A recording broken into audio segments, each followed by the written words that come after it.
좋아요, 구독 눌러주세요.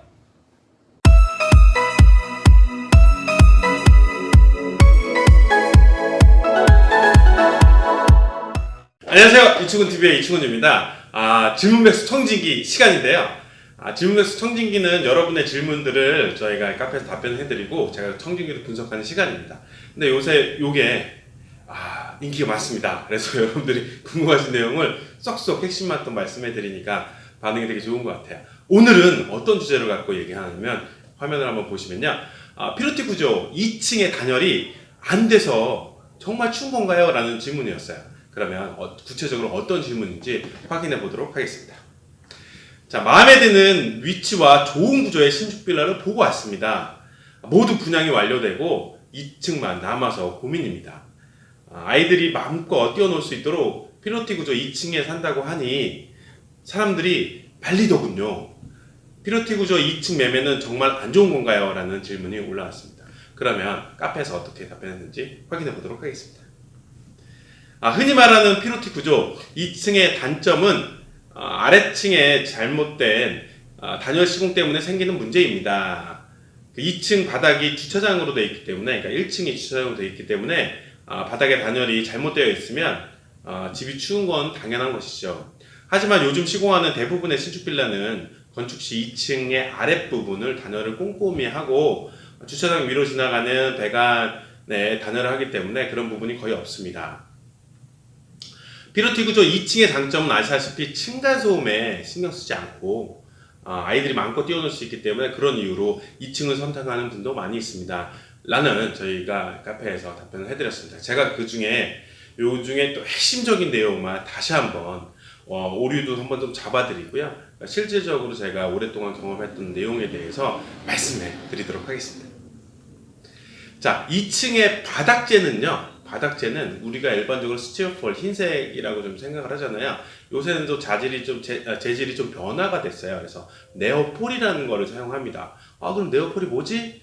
별로 어렵지 않아요. 그냥 회색 스티로폴이구나 라고 생각하시면 되고요. 그 회색 스티로폴은 흰색 스티로폴에 흑연이라는 거를 좀 첨가해서 단열을 좀 더 높인 겁니다. 그리고요, 지자차별로 좀 틀리지만 1층에 이제 주차장이 있고요. 피로티 구조고 2층이 나오잖아요. 그럼 여기 이제 콘크리트가 있고, 콘크리트 밑에 이제 단열재가 되는데, 그게 손으로 봤을 때 그냥 15cm, 여러분 편하기 쉽게, 전이라는 표현 안 하고 15cm 아니면 17.5cm 정도의 두꺼운 단열재가 거기에 돼 있고요. 그 배관이 또 흐르게 됩니다. 그렇게 돼 있는데, 그렇게 돼서 예전보다는 단열이 좀 잘 되곤 있지만, 그런데 제가 많은 분들을 안내해 드리기도 하고, 집도 연간 최소 500에서 한 1000채 안팎으로 진행을 했던 부분이 있기 때문에 많은 의견들을 들어봤잖아요. 그래서 실제적으로 어떻게 되는지 한번 말씀해 드리도록 할게요. 실제 체험상으로는 이렇습니다. 뭐냐면 2층이요. 아까 이전에 설명할 때는 별 차이가 없다고 했는데 사실 차이가 있어요. 차이가 있습니다. 그래서 당연하겠죠. 왜냐면 2층이라는 거는 밑에 바로 비어있기, 1층이 비어있기 때문에. 근데 3층과 4층보다는 확실히 단열 차이가 있어요. 그럼 어느 정도 차이일까요? 여기 좀 체감상 다르지만 일반적으로 통상적으로 저희가 이제 느껴보고 들어보고 했던 금액으로 봤을 때는 겨울에 보일러 가동했을 때 보통 한 2-3만 원 정도의 차이가 생기는구나 라고 했고요. 심지어 어떤 지역의 어떤 분 같은 경우에 실제 제가 크레임을 받았던 내용 중에 하나는 10만 원 정도의 보일러 비용이 더 나왔어요 라고 하는데, 그 부분에 있어서는 제가 보기엔 좀 더 강하게 틀었던지, 아니면 실제적으로 2층의 단열, 1층 주차장에서 2층의 그 밑에 단열을 봤을 때 이쪽에서 뭐가 파손이 있었던지 아니면 누락이 있었던지 그런 시공상의 문제가 있지 않았을까라고 저는 그렇게 좀 판단이 되는 부분이고요. 그래서 평균적으로 2-3만 원의 비용의 차이가 있을 수가 있다라고 제가 말씀드리도록 할게요. 자, 그러면 핵심 정리해 드리도록 할게요. 2층을 구하는 이유가 가장 큰 장점이 뭘까요?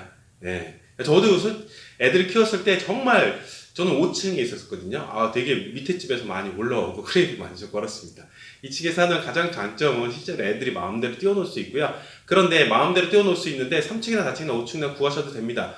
왜 구하셔도 되냐면 층간소음에 가장 강력한 거는 매트예요, 매트. 매트가 최소한 뭐 한 2, 3cm 이상의 매트로 거기서만 논다고 하면 되도록이면 층간소음은 그나마 좀 많이 좀 작고요. 5cm 이상의 매트를 사용한다 그러면 층간소음이 별로 없어요. 층간소음이라는 건 이 진동하고 소음인데 소음 밑으로 좀 잘 전달되지가 않아요. 매트가 실제로 활용해 보니까 가장 좋더라고요. 그래서 신축 빌라 지었을 때 제가 위에서 쿵쿵 뛰어보고 밑에 있는 소장님하고도 점검도 했고 데시벨 측정도 했었는데 그게 가장 좀 좋다라는 거 실제 경험하고 저희가 실험을 통해서 확인해 봤던 내용이고요.